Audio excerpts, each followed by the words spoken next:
இன்னைக்கு நம்ம இந்த ஒரு வீடியோவில் எதை பற்றி பார்க்க போகிறோம் அப்படின்னு பார்த்தீங்கன்னா, தமிழ்நாடு அரசு போக்குவரத்து கழகங்களில் புதிய அறிவிப்புகள் எப்பொழுது வெளியிட போகிறாங்க.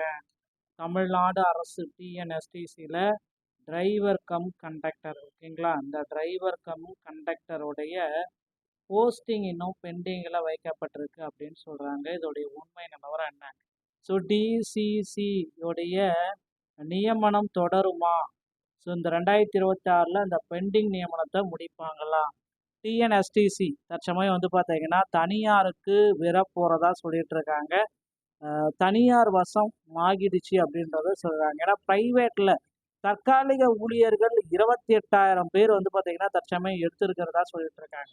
ஆங்காங்கே தற்காலிக ஊழியர்கள் டிஎன்எஸ்டிசியில் தற்சமயம் பார்த்தீங்கன்னா பணியாற்றிட்டு இருக்காங்க. இது பார்த்தீங்கன்னா எல்லாருக்குமே இப்போது தெரிய வரும். ஸோ ஏன் இந்த மாதிரி தற்காலிக ஊழியர்களுடைய அதிக அளவு அப்படின்னு பார்க்குறப்ப, ஸோ போக்குவரத்து டிஎன்எஸ்டிசியில் இனி வரும் காலங்களில் ஆண்கள் மேல் ஃபீமேல் ஸோ எல்லாருக்குமே பார்த்தீங்கன்னா ஃப்ரீ அப்படின்றது ஒரு அறிவிப்பு கொடுக்க போகிறாங்க. அது தமிழ்நாட்டு கேண்டிடேட் இருந்தால் மட்டும்தான், தமிழ்நாடுடைய ஆதார் கார்டு வைத்திருக்கும் நபர்களுக்கு மட்டும்தான் இது ஃப்ரீ வழங்கப்படும் அப்படின்ற மாதிரி ஒரு அறிவிப்பு விரைவில் வர இருக்கு. அது வந்த உடனே பார்த்தீங்கன்னா டிஎன்எஸ்டிசியில் அதிக அளவு டிரைவர் கண்டக்டரை எடுக்க போகிறாங்க. எல்லாருமே இந்த ஒரு காரணத்துக்காக தான் வெயிட் பண்ணிட்டு இருக்காங்க. எப்போ வேணால் இந்த அறிவிப்பு வெளியிடப்படலாம். அப்படி வெளியிடப்பட்டால் டிரைவரே பார்த்தீங்கன்னா ஒரு 25,000 பேர் மொத்தம் எடுப்பாங்க. கண்டக்டர் ஒரு 15,000 பேர் பக்கம் எடுக்க போகிறாங்க. ஏன்னா கண்டக்டர் கூட கம்மியாக எடுப்பாங்க, ஆனால் டிரைவர் தான் அதிக அளவில் எடுப்பாங்க.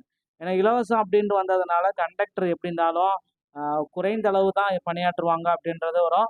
எல்லா பேருந்துகள்லையுமே ஆட்டோமேட்டட் பார்த்தீங்கன்னா சென்சார் உள்ள கேட்டு, ஸோ கதவுகள் இருக்கும். ஆட்டோமேட்டடாக பார்த்தீங்கன்னா பேருந்துகளுடைய ஜிபிஎஸ் எல்லாமே எங்கே போகுது அப்படின்றது எல்லாமே கண்காணிக்கப்படும். ஸோ பேருந்துகளில் உமன் சேஃப்டி பட்டன்ஸ் எல்லா தவளையுமே இருக்கும்.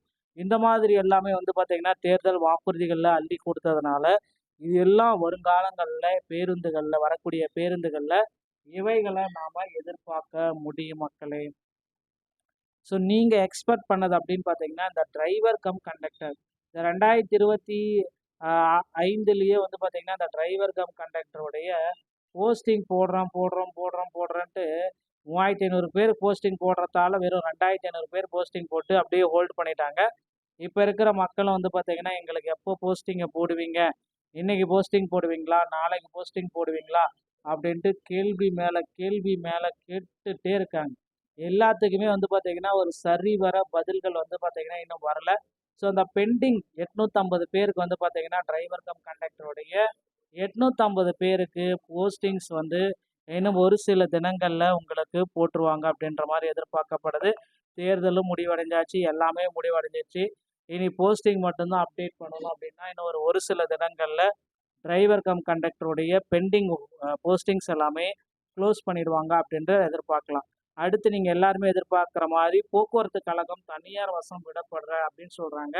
இது உண்மைதான். ஒரு பக்கம் பார்த்தீங்கன்னா தற்காலிக ஓட்டுநர்கள் அதிக அளவில் நியமிக்கப்பட்டிருக்காங்க. தமிழகம் முழுவதுமே கடந்த 10 தினங்களில் 28,000 தற்காலிக ஊழியர்கள் அந்தந்த பணிமனைகளில் நியமிக்கப்பட்டிருக்காங்க. இது ஒரு உண்மையான தகவல் தான். நீங்கள் போயிட்டு உங்கள் அருகாமையில் இருக்கிற டிப்போ பணிமனைகளை கேட்டிங்கன்னா உங்களுக்கு தெரியும். உங்களுக்கும் வாய்ப்புகள் கொடுப்பாங்க. டேவி பேட்ச் லைசன்ஸ் இருந்துச்சு அப்படின்னா உங்களுக்கு ஒரு பேருந்தை கொடுப்பாங்க. இது எல்லாமே நடந்திருக்கிற உண்மையான தகவலை தான் நாம் ப்ரொவைட் பண்ணிகிட்ருக்கோம். தற்காலிக ஓட்டுநர்கள் அதிக அளவில் எடுத்துகிட்டு இருக்காங்க. ஸோ கண்டிப்பாக போக்குவரத்து கழகத்தில் இனி அதிக அளவு வேகன்சிஸ் அப்படின்றது இருக்கும் அப்படின்ட்டு எதிர்பார்க்கலாம். போக்குவரத்து கழகம் தனியாருக்கு விடப்படுவதில் ஒரு 50% வாய்ப்புகள் இருக்குது. ஸோ பொறுத்திருந்து நாம் இதுக்கு உண்டான அரசு என்ன சொல்கிறாங்க அப்படின்றத பொறுமையாக நம்ம பார்க்கலாங்க. ஸோ தற்சமயம் பார்த்தீங்கன்னா ஆண்களுக்கு பெண்களுக்கும் பார்த்தீங்கன்னா போக்குவரத்து இலவசம் சொல்லிட்டாங்க அப்படின்னா அதிக அளவில் ஆட்கள் எடுக்க போகிறாங்க. ஸோ இந்த 2026 போக்குவரத்து கழகத்தில் நீங்கள் ஜாயின் பண்ணணும் அப்படின்னா அருகாமையில் இருக்கிற ஆர்டிஓ அலுவலகத்தனைக்கு டிரைவிங் லைசன்ஸ் மற்றும் கண்டக்ட் லைசன்ஸை எடுத்து தயார் நிலையில் வச்சுக்கோங்க. இந்த ஒரு வீடியோ உங்களுக்கு பிடிச்சிருந்தா நீங்கள் நம்முடைய சேனலோட இணைந்திருக்கிறது. மீண்டும் ஒரு நல்ல தகவலோட நான் உங்களை சந்திக்கிறேன். நன்றி, வணக்கம், தேங்க்யூ.